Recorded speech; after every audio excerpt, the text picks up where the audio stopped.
31 de outubro de 1517. Um monge alemão resolve enfrentar o poder religioso dominante à época, com o objetivo de levar o cristianismo de volta às suas origens.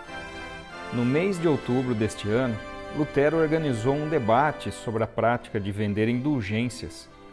Ninguém compareceu, e então ele resolveu enviar suas teses diretamente a Alberto de Brandenburg, arcebispo da cidade alemã de Mainz.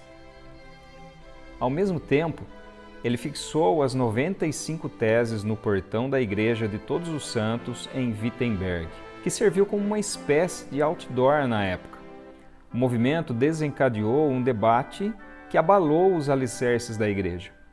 Com a ajuda de uma imprensa ainda relativamente nova, Lutero foi capaz de espalhar sua mensagem de forma rápida. Como havia acontecido 100 anos antes, houve uma tentativa de calar a sua voz. Foi perseguido e condenado à morte.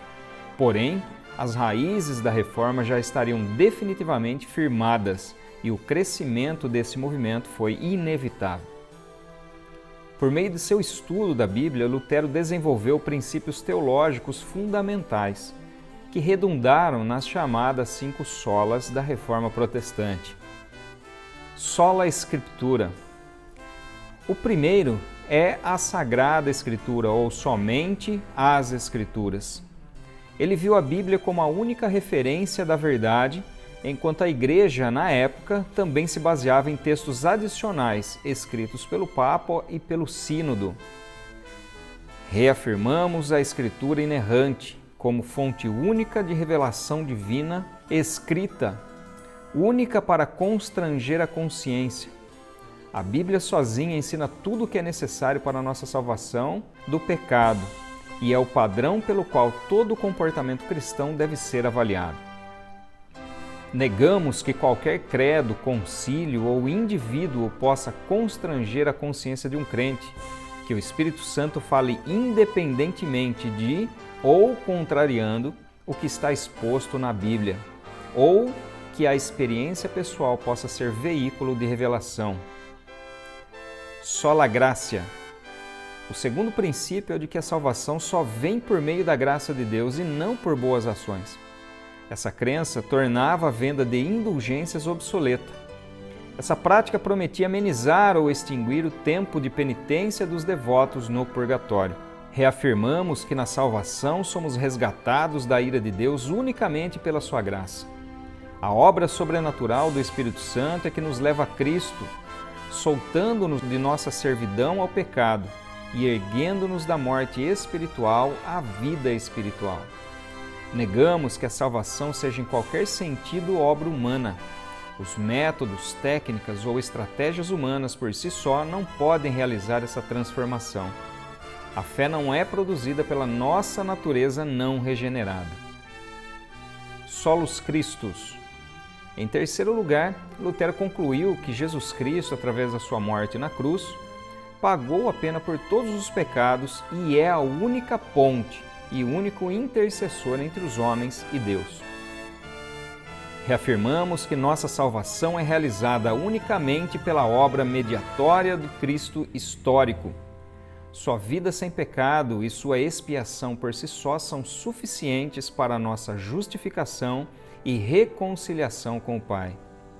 Negamos que o Evangelho esteja sendo pregado se a obra substitutiva de Cristo não estiver sendo declarada e a fé em Cristo e sua obra não estiver sendo invocada. Sola Fide. E finalmente, o quarto princípio, Lutero acreditava que as pessoas são salvas somente pela fé, negando que o poder eclesiástico contribui para a nossa justificação. A vida cristã é inteiramente baseada na fé, afirmou Lutero. Pela fé, Cristo vive em nós. Pela fé em Cristo, a justiça de Cristo se torna a nossa justiça. E o que é dele passa a ser nosso. Reafirmamos que a justificação é somente pela graça, somente por intermédio da fé, somente por causa de Cristo. Na justificação, a retidão de Cristo nos é imputada como o único meio possível de satisfazer a perfeita justiça de Deus. Negamos que a justificação se baseie em qualquer mérito que em nós possa ser achado, ou com base numa infusão da justiça de Cristo em nós, ou que uma instituição que reivindique ser igreja, mas negue ou condene sola fide, possa ser encontrada como igreja legítima. Soli Deo Gloria. Embora essa não seja firmada exatamente como um dos princípios de Lutero, trata-se de um desdobramento natural destes. O Catecismo Maior de Westminster, redigido em 1648 na Inglaterra, averigou que o fim supremo e principal do homem é glorificar a Deus e alegrar-se nele para sempre, ratificando assim a ênfase reformadora de que o sentido da vida não se resume à existência humana. Deus não reparte os méritos da salvação ou de sua glória. Reafirmamos que, como a salvação é de Deus e realizada por Deus, ela é para a glória de Deus e devemos glorificá-lo sempre. Devemos viver nossa vida inteira perante a face de Deus, sob a autoridade de Deus e para a sua glória somente. Negamos que possamos apropriadamente glorificar a Deus se nosso culto for confundido com entretenimento, se negligenciarmos ou a lei ou o evangelho em nossa pregação, ou se permitirmos que o aperfeiçoamento próprio, a autoestima e a autorrealização se tornem opções alternativas ao evangelho. Foi chamada de reforma, pois em essência isso indica que houve uma deforma na sua forma original. Protestante, pois alguns anos mais tarde um grupo de príncipes protestariam contra o poder secular da época, o qual era influenciado pelo poder religioso. 31 de outubro de 2020, 503 anos da Reforma Protestante. Um movimento que, embora não fosse perfeito, foi um verdadeiro marco no que diz respeito ao retorno às raízes e essência do Evangelho de Cristo. As 5 solas se constituem não somente na base da Reforma, mas na base do próprio cristianismo. Ecclesia reformata et semper reformanda secundum verbum Dei.